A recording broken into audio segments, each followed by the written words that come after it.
Hi, I'm Mike Shearer, Executive Editor of the Columbus Dispatch and Dispatch.com, and I'm here with another episode of From the Editor. Today we are with Emma Wozniak, one of our reporters here at the Columbus Dispatch. And Emma joined us last year after graduating from Ohio State, and I'll let her explain a little bit about what she does for us here in her reporting duties. So Emma, welcome. Yeah, thank you. So I am, like Mike said, the Columbus Dispatch's trending business and real estate reporter. So I cover a lot of local business news and then other sort of general development news, new buildings that go up, things of that nature. And then I also cover the Northwest neighborhoods and some suburbs of Columbus. So Clintonville, Upper Arlington, the University District, and the Short North. Yeah, we define Northwest for her being north of 70 and west of 71, but inside 270. So yeah, that's a lot of ground. Yes, it is. Okay. It is. All right. Well, we're glad you're here with us today. And we're here to talk about our cover story for this week, which is on the Short North here in Columbus. And so for this conversation, we're going to go back in time a bit to begin. Back when I was a child here in Columbus, and it was called the Near North Side. Yes. But it also was not a place that my parents were going to take me as a kid very often. Probably not. So tell us what you've learned in your reporting here, going back, I guess, into really the 70s and up to 1982 is when this was at its worst, so to speak, in recent times. Yeah. So most of the people that I talked to that know the history of the area described it as a slum. It was very run down, derelict, vacant buildings, also just a lot of vacant sites, like vacant lots, not even any buildings there, and just a lot of crime. There was a gang that was running rampant in the neighborhood that I had no idea. I'm not from around here, so I had never heard of the Short North Posse, they were called. Yes. So they were kind of running the neighborhood.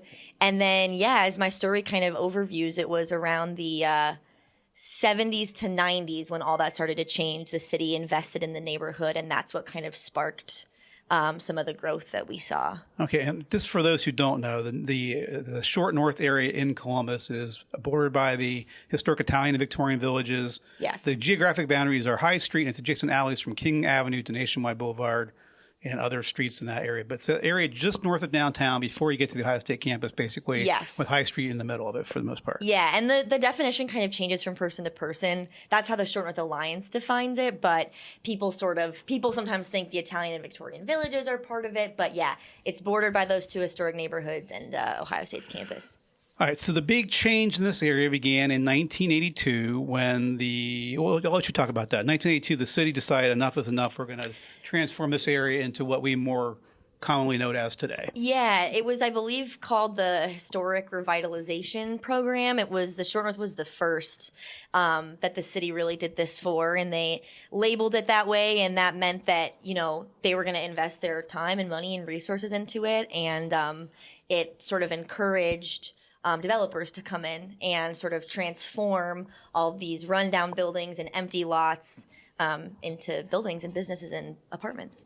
Okay, so the city made this investment in the area, and the area was reborn basically into what, not even what we see today, because it's changed quite a bit here of late too. Yeah. Which is really the reason why we had you write this story, was to ask where does the Short North stand and what's the future.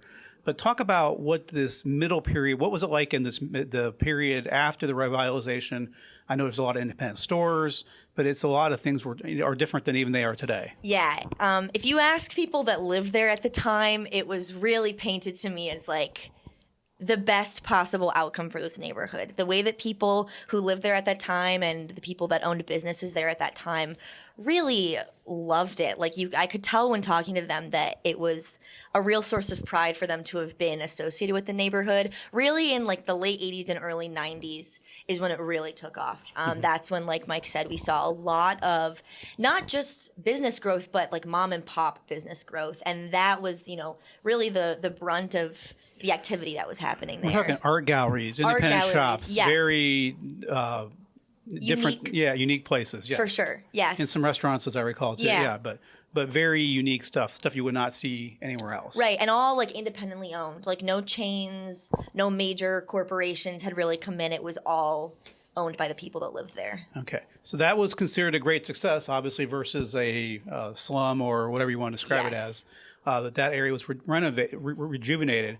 But today it's a little different. And what's happened now, in your story, you talk about how the Great Recession in the late 2000s, I guess. And then the obviously shopping habits have transformed tremendously with online shopping, et cetera.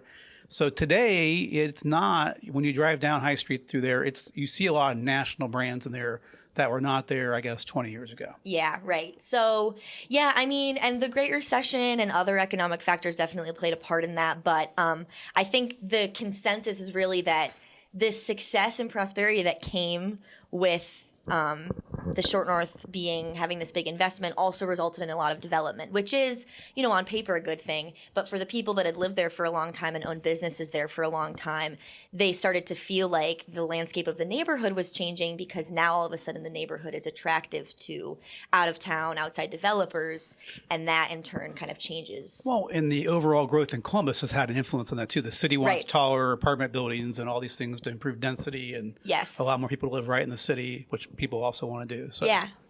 Okay, so the good news, I guess, in all this, though, is you write in your story, by many metrics, the Short North is thriving. Foot traffic is on track to be the highest since the pre-pandemic years.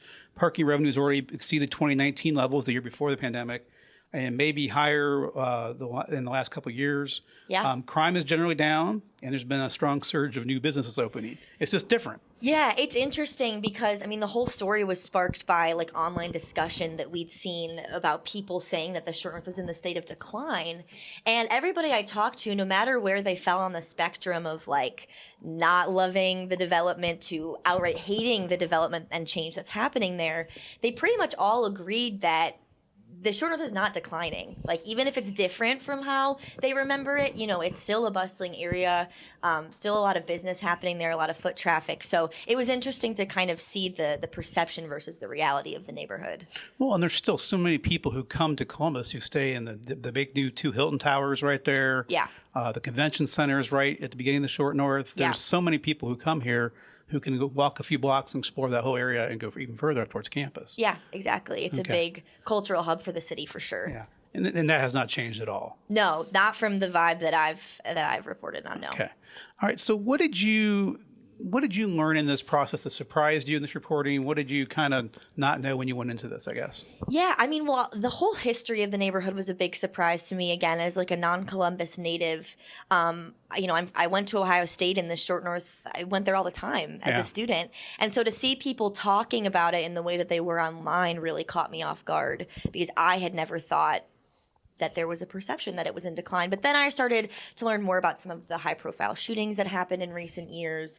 And, as the Short North Alliance said, the Short North, when it comes to crime, is often in the spotlight just because of those big And it events. gets more attention. Right. Well, but there was also the mass shooting in the spring of 24 that I think wounded 10 people. No one died, thankfully. But, yeah, exactly. But that was certainly a surprise to a lot of people that happened. Right. Okay. So what when you talk to people, what is their, like the Short North Alliance and the folks who actually work on the Short North, what was their kind of take on what the future holds and where things stand? Yeah, they're pretty much all coming from the mindset that change is a good thing. They, talked a bit about how you want a neighborhood to be evolving, you want it to keep changing, you want it to keep up with the times, and they sort of made it seem that if the Short North weren't evolving, that would be a bad thing. That would be the sign that it's in a state of decline. So they're pretty much all coming from the mindset that it's going to keep changing. We're going to keep seeing development. The north side of the Short North, closer to Ohio State's campus, is much less developed than the south side, closer to downtown. Yeah. So developers seem to think that that's going to kind of be the area that's targeted next. But yeah, it did not seem from anyone that I talked to who represents the Short North that they're thinking that, development is necessarily going to slow down anytime soon. So we have people who are lamenting change and, Yeah. and how it used to be, which is understandable. Obviously, people do that, but it's not like there's any imminent threat to the Short North. And if it was stagnant, that'd be a sign of decline, and that would be a dip back to the old style, perhaps. Right. Yeah. And it was cool because even the people who, are, like you said, lamenting the sort of changes they're seeing, even they, at the end of our conversation would say, all that to say, I still love this neighborhood. This will still always be like a special place that I don't think can be really replicated anywhere else. And it's certainly one of the main entertainment districts in our community, that area in Bridge Park and Easton and so on. There's a few places like that, and the Short North is clearly one of those places. Yeah, and I brought that up to some people and said, like, with the emergence of some of these like urban districts that that are popping up in suburbs like Bridge Park, like Easton,